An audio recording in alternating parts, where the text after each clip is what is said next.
اشتغال، اشتغال کہتے ہیں مشغول ہونے کو. مشغول بندہ کب ہوتا ہے؟ کہ جب ایک کام سے فارغ ہوا اور دوسرے کام کے اندر جو ہے نا وہ مشغول ہو گیا. ایک کام سے فارغ ہوا دوسرے کام کے اندر مشغول ہو گیا، اس کو اشتغال بولتے ہیں. ٹھیک ہے. اب یہ ہے کیا؟ اشتغال یہ ہے کہ ایک اسم آئے،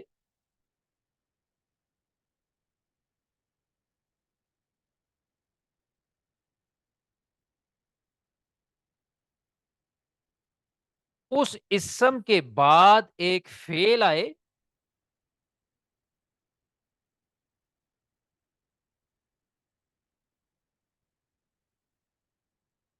اور وہ فعل ایک ضمیر کے اندر عمل کر رہا ہو، یعنی کہ وہ فعل ایک ضمیر کو مفعول بھی بنا رہا ہو، اور وہ ضمیر ایسی ہو کہ جس کا مرجع ما قبل اسم ہو. اس حیثیت سے کہ قدرنا کو اگر بولے نا کہ بھائی جان اے ہو دی جان چھڑ دیو، اس دے نال کتا تعلقی کر دیو، اس نو طلاق دے دو، تے قدرنا ما قبل اسم کے اندر عمل کرنے لگ جائے، اس کو اشتغال بولتے ہیں. کنی کنو نہیں سمجھ آئی؟ مجھے ٹھیک ہو گیا، میں دوبارہ ریپیٹ کرتا ہوں.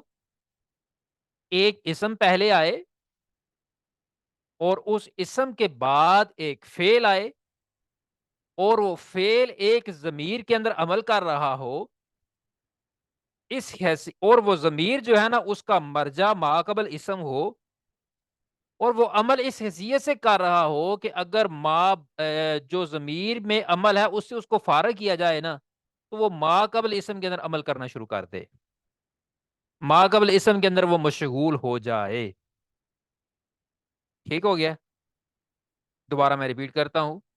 ایک اسم پہلے آئے، اس کے بعد ایک فعل آئے، اور وہ فعل ایک ایسی ضمیر کے اندر عامل ہو جس کا مرجع ما قبل اسم ہو، اور وہ عامل اس حیثیت سے ہو کہ اگر فعل کو ما بعد ضمیر سے فارغ کر دیا جائے تو وہ ما قبل اسم کے اندر عمل کرے. پھر ریپیٹ کر دیتا ہوں. ایک اسم پہلے آئے، اس کے بعد ایک فعل آئے، اور وہ فعل ایک ایسی ضمیر کے اندر عمل کر رہا ہو جو ضمیر ما قبل اسم کی طرف لوٹ رہی ہو، اس حیثیت سے کہ اگر فعل کو ما بعد ضمیر سے فارغ کر دیا جائے تو وہ ما قبل اسم کے اندر عمل کرے. اس کو بولتے ہیں اشتغال. اور اس کے اندر ہم کہتے ہیں کہ یہ جو فعل ہے نا قدرنا، یہ فعل پہلے بھی موجود تھا، قدرنال کامارا قدرنا ہو، لیکن چونکہ بعد والا فعل اس کی تفسیر کو بیان کر رہا ہے، بعد والا فعل اس کی تفسیر کو بیان کر رہا ہے، لہذا اس کو ہم جو ہے نا وہ مضمر مان لیں گے، حذف کر دیں گے، اس کو چھپا دیں گے، اس کو اڑا دیں گے. ٹھیک ہے؟ اور بن جائے گا الکامارا قدر ناہو. ٹھیک ہو گیا؟ اس چیز کو بولتے ہیں ازمار علی شرط تفسیر، کہ اس کو ہم نے مضمر مانا، مضمر چھپا ہوا ہونا یا حذف ہونا، اس کو ہم نے مضمر مانا یا حذف کر دیا، گرا دیا، ڈیلیٹ کر دیا. کیوں کیا؟ علی شرط تفسیر، کہ بعد والا جو فعل آ رہا ہے نا وہ اس کی وضاحت کو بیان کر رہا ہے. اس کو بولتے ہیں ازمار علی شرط تفسیر. اشتغال کا دوسرا نام ازمار علی شرط تفسیر بھی ہے. اگر آپ کو کہیں یہ لفظ لکھا مل جائے ازمار علی شرط تفسیر تو پریشان نہیں ہونا، اس سے مراد اشتغال ہی ہے. اس بات کی سمجھ آ گئی ہے؟ ابھی مجھے بتائیں کہ کن کن کو سمجھ نہیں آئی.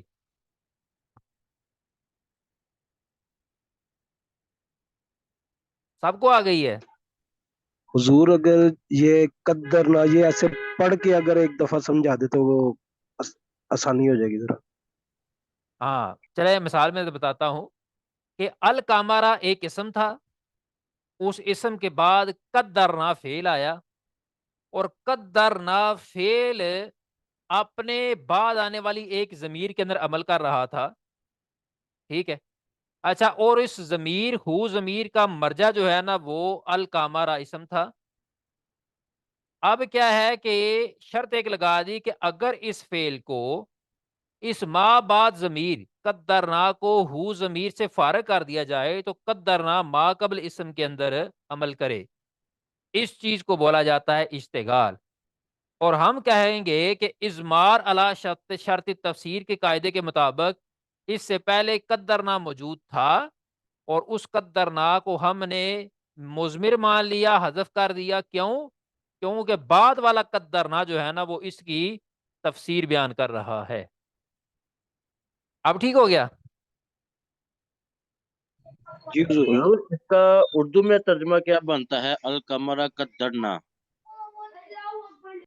ترجمہ چھوڑیں، ابھی اس چیز کی طرف نہ جائیں، ابھی جو ہے وہ سمجھ لیں. الکامرہ کا مطلب الکامرہ کیا بن رہا ہے؟ مفعول بھی. یہ الکامرہ کیا بن رہا ہے؟ مفعول بھی. اور اسی کو مشغول ان ہو بھی کہتے ہیں. اسی کو بھی مشغول ان ہو کہتے ہیں. مشغول ان ہو اسی الکامرہ کو کہیں گے، اور مفعول بھی یہی ہوگا.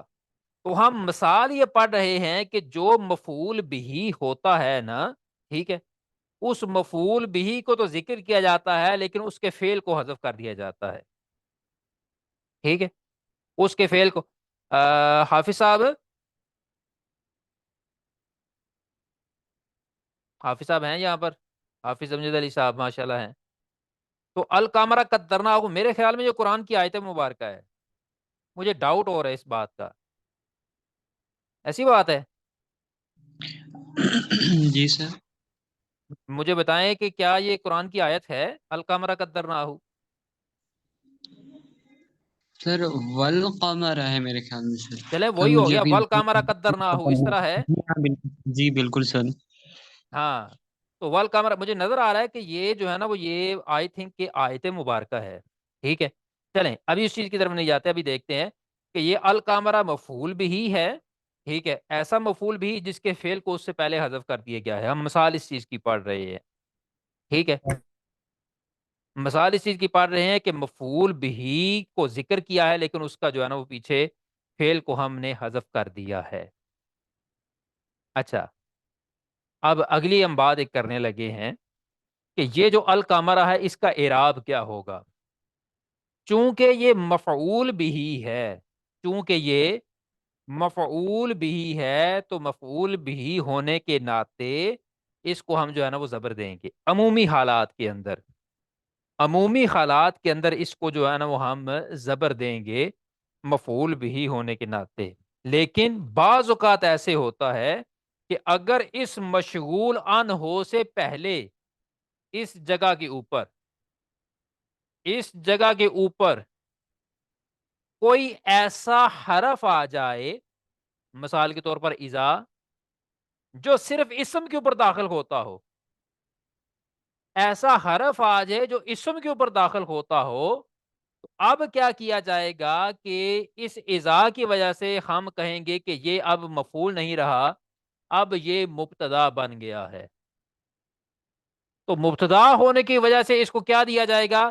کوئی مجھے بتا دے،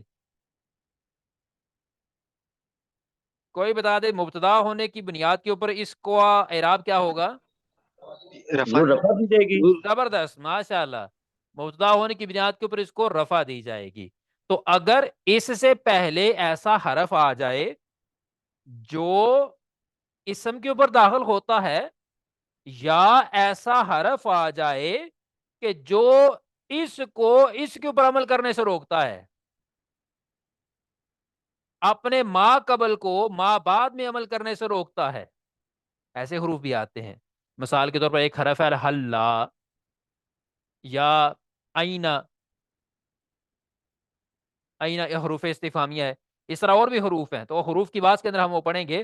تو ایسے یا تو ایسا حرف آ جائے کہ جو صرف اسم کے اوپر داخل ہوتا ہے، یہ اضاف فجائیہ ہے. اضاف کی اور قسمیں ہیں لیکن یہ ایک اضاف فجائیہ ہے، یہ تھوڑا سا یاد رکھ لیجئے گا. یہ آگے ہم انشاءاللہ حروف کی بات کے اندر ساری چیزیں پڑھیں گے. تو یا تو ایک ایسا اسم آ جائے جو ہے نا وہ مشغول آن ہو سے پہلے، کہ یا تو وہ اسم کے اوپر داخل ہونے والا وہ حرف، یا کیا ہو کہ وہ ایسا حرف ہو کہ جس کا ما قبل ما بعد میں عمل نہیں کر سکتا، جو اس کو پاکستان انڈیا کا یا ترکی یونان کا بارڈر بنا دے کہ ادھر والے ادھر نہیں جا سکتے، ادھر والے ادھر نہیں جا سکتے. اب بھی ان دونوں صورتوں کے اندر یہ جو القامرو ہے اس کو ہم مبتدا بنائیں گے، اور مبتدا بنانے کی بنیاد کے اوپر اس کو رفع دیا جائے گا، وگرنہ عمومی حالات کے اندر اس کو زبر دی جاتی ہے. یہ اشتغال کا سبق ہے تو طویل، لیکن میں نے آپ کو صرف اتنا ہی سمجھانا ہے تاکہ آپ کو کم از کم اس چیز کی سمجھ آ جائے نا. تو وارے کے نہیں آ رہے ہیں، بڑا ہے، اتنا ہی بڑا ہے، جتنا میں نے بتایا اتنا ہی بڑا ہے. آپ مجھے بتائیں کہ آپ میں سے کس کس کو سمجھ آ گئی ہے، کس کس کو نہیں آئی، اور کیا کیا چیز جو ہے نا وہ آپ کے لیے ابھی بھی پریشان کن ہے، تو آپ مجھے بتائیے گا پلیز.